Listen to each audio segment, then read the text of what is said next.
కాదు పిల్ల అదే ఇక అయ్యే కాడికి ఆయన కొన్ని అయితే అయినాయి చూస్తురు. నేనెందుకు అడుగుతున్నా అంటే ఇప్పుడు ఈయన ఉండగానే పెద్ద మనిషి అయ్యో దొర ఏంది ఆయన పోయిండు, ఆయన పాలకు టికెట్ తీసుకుంటే అయిపోయింది. ఒక్కటే మరి ఆయనది అయిపోయిందిగా. నేనేమంటున్నా అంటే రేవంత్ రెడ్డి అన్న మరి కొత్త ప్రభుత్వం వచ్చింది, మరి కేశవారం అంటే దొరపాలన దొర ప్రభుత్వంలో దొర ఏమంటారు కదా దొర అహంకారం చూపించుండు. నిజం చెప్పలే అంటే అను దొర అహంకారం చూపించుండు. 10 సంవత్సరాలు ఆట ఆడుకుండు అందరినీ. కానీ అందరిని ఆట ఆడుకుంటే మట్ట సంగ గుద్దుడిచి పెట్టిరు, చల్లబడది.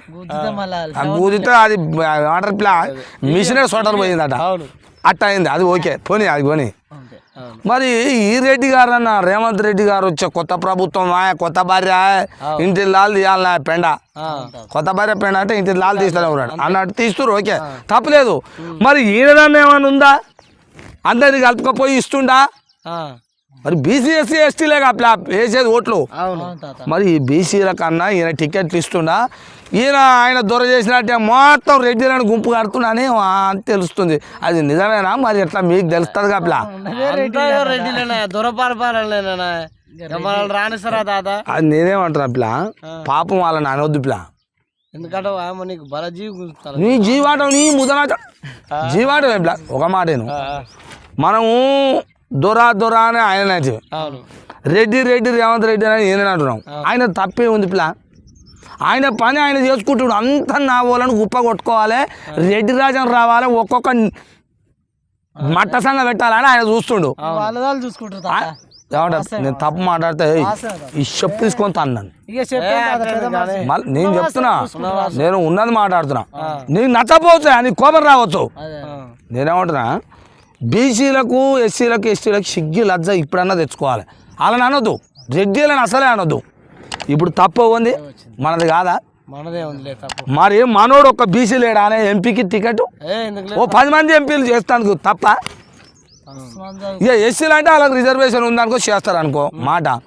మరి బీసీలకో ఎస్టీలకో ఆడనో ఎంపీలకు పోటీ చేస్తా టికెట్లు ఈ రేవంత్ రెడ్డి అని ఇవ్వాలన్నా ఇవ్వద్దా? నీ ప్రేమ జనరల్ ఉన్న కాడ పోటీ చేయాలని దమ్ము ఉంటాయి కదా, నేను చూపిస్తా. జనరల్ ఉన్న కాడ పోటీ చేస్తే వాడు మొగోడే పోహ, మూతి మీద మీసాలు ఉన్నోడు అయితేనే చేస్తాడు ఆడ. మూతి మీద నీ ముదరా జనరల్ లో పోటీ చేస్తాడు, మూతి మీద మీసాలు ఉన్నోడు అయితే చేస్తాడు ఆడ. జనరల్ అనేది జనరల్ లా పోటీ చేయాలంటే ఇట్లా ఉండాలి. రిజర్వేషన్లో చేసేది నీ ముదరా. ఇప్పుడు నేనేమంటున్నా, మీరేమన్నా రేవంత్ రెడ్డి ఓళ్ళకన్నా టికెట్లు ఇచ్చిందా? బీసీలు కళ్ళకు కనపడలేదా? ఎస్టీలు కళ్ళకు కనపడలేదా? ఇవ్వచ్చుగా టికెట్లు. ఆయన చేసిన పని నువ్వు కూడా చేస్తావా అంటున్నా. ఇప్పుడు వాళ్ళని అనొద్దా అంటున్నా నేను. వాళ్ళ పని వాళ్ళ రెడ్డిలను వాళ్ళు కుప్ప కొట్టుకుంటారు. మరి సిగ్గిలాత తెచ్చుకునేది ఎవరు? అనుకోవాలగా, బీసీలు ఎస్సీలు అనుకోవాలగా. నిజంగా వాస్తవమే, దొర అన్నంగానే దొరని పోయి ఈయన తెస్తే ఈయనదేముందమ్మా? ఈయన చేసేది ఏముంది?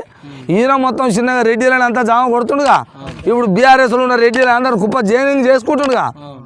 రెడ్డి రాజ్యం వస్తుంది. ఈ రాజ్యంలో చూసుకో నువ్వు ఇంకా 2 ఏళ్ళు అయినాక చూడుపులా ఒక్కొక్కరి తొక్కిడిచి పెట్టకపోతే చూడాళ్ళు వాళ్ళందరూ ఏడ దొరికిన ఆడ ఒత్తిడిచి పెట్టకపోతే తూ గాడి తినాలి నన్ను. రెడ్డి రాజ్యం వచ్చినాక అడ్డమే లేదు పో. ఇది మాత్రం పక్క పిల్ల. నేను అందుకనే మీరు అటు ఇటు తిరుగుతారు కదా, మరి టికెట్లు ఏమో ఖరారు అంటుంటుంది ఎట్టేటా అని అదే అడుగుదామని. అంతేనా? ఇక వాళ్ళది అట్లనే ఉంటుంది.